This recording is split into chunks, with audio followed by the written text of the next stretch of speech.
नमस्कार, विशेष में आपका स्वागत है। साथ आपके मैं हूं अर्पिता आर्या। प्रयागराज में हुए उमेश पाल हत्याकांड के आरोपी अभी भी पुलिस की गिरफ्त से बाहर है।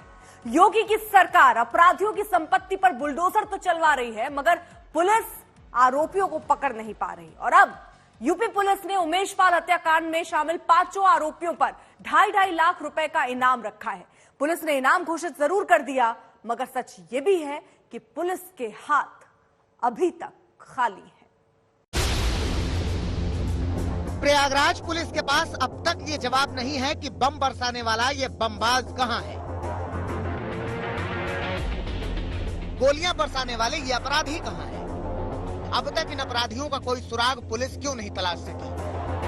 अलबत्ता पुलिस ने आरोपियों को पकड़ने के लिए वांटेड लिस्ट जारी की है। देखिए, वांटेड नंबर 1 शूटर अरमान, वांटेड नंबर 2 अतीक का बेटा असद, वांटेड नंबर 3 शूटर गुलाम, वांटेड नंबर 4 गुड्डू मुस्लिम जिसने बम बरसाए थे, वांटेड नंबर 5 साबिर।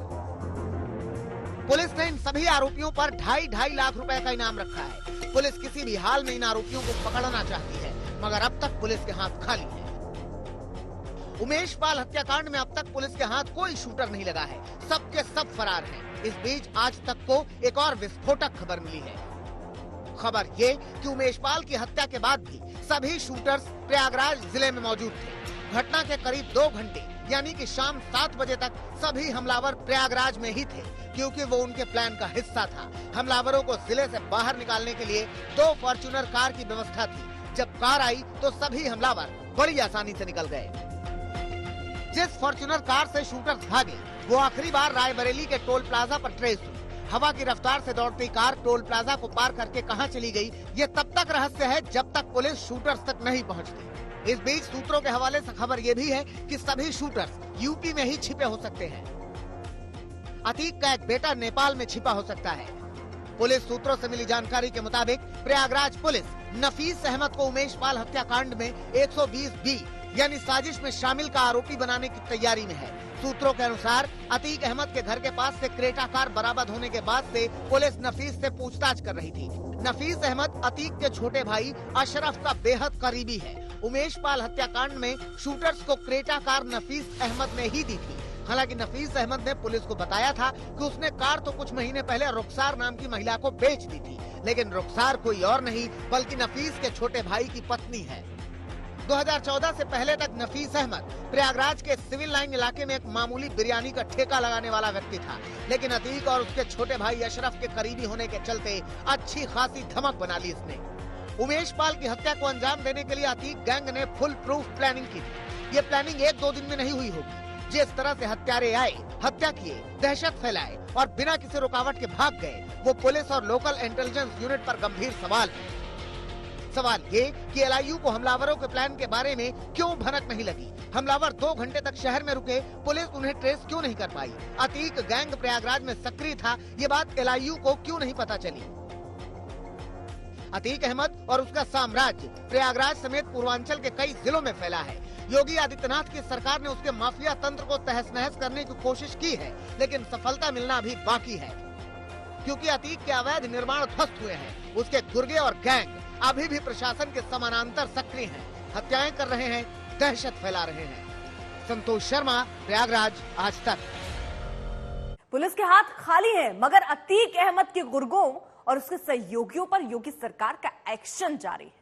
योगी सरकार अतीक के गुर्गों की संपत्तियों पर बुलडोजर चलवा रही है। दरअसल अतीक अहमद ने अपराध का जो जाल बिछाया, उसमें सबसे बड़ी ताकत है आर्थिक तौर पर मजबूत होना, और इसीलिए योगी सरकार अतीक के अर्थतंत्र को तोड़ना चाहती है।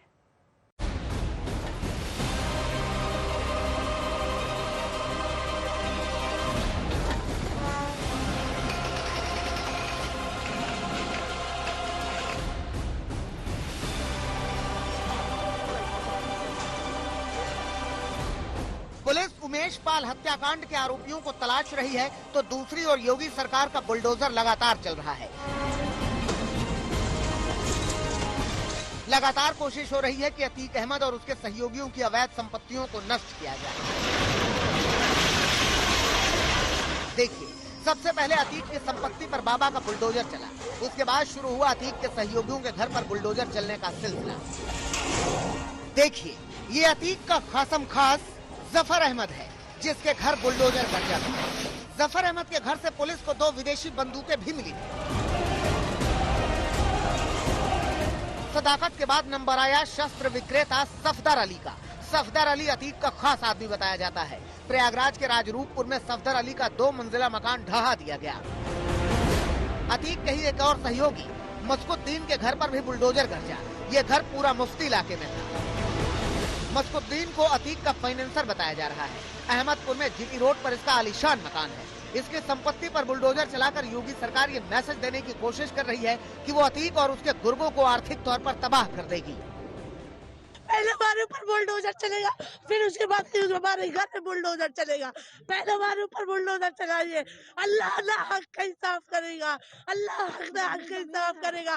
ये पुरानी जमीन है, अल्लाह ना हक का इंसाफ करेगा।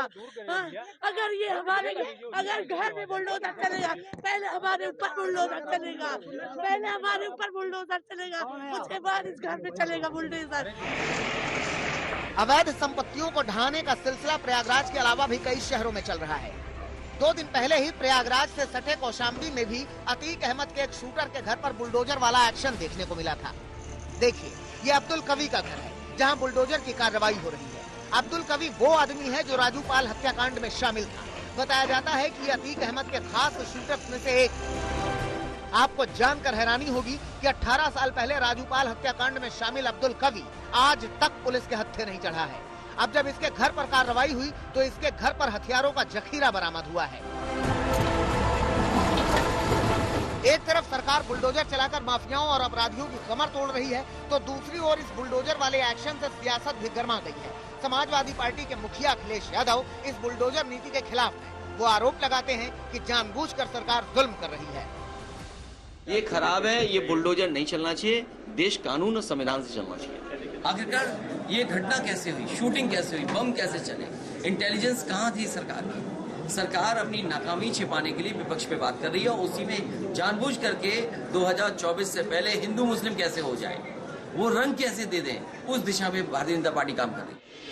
समाजवादी पार्टी के ही नेता शिवपाल यादव भी कहते हैं कि सरकार को पहले नोटिस देना चाहिए। इस तरह से किसी का घर उजाड़ देना ठीक नहीं। इसमें कोई शक नहीं है कि अपराधियों के घरों पर बाबा का बुलडोजर चलेगा तो वो आर्थिक तौर पर कमजोर होंगे।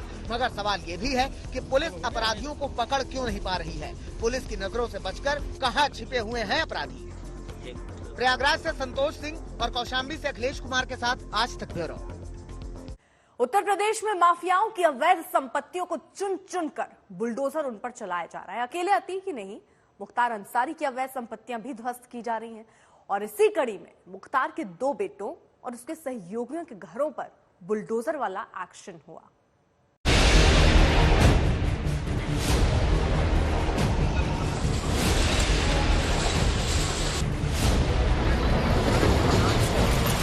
देखते ही देखते ढह गया ये आलीशान मकान।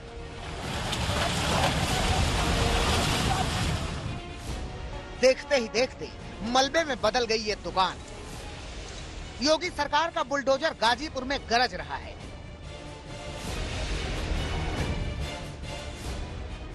जिस मकान को सरकारी बुलडोजर ध्वस्त कर रहा है वो माफिया डॉन मुख्तार अंसारी के गिरोह के एक सदस्य का है।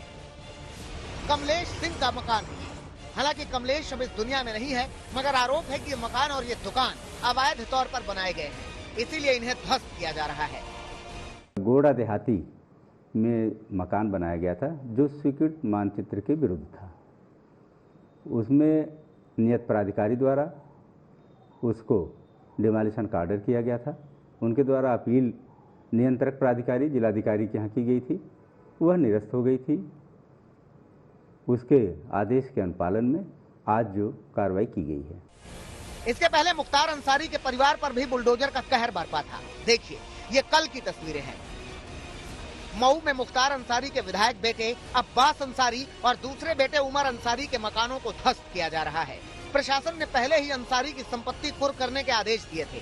जांच हुई तो मालूम चला कि ये मकान तो अवैध है। तुरंत ही जिलाधिकारी ने मकानों को ढहाने का आदेश दे दिया और देखिए, गरजने लगा बुलडोजर।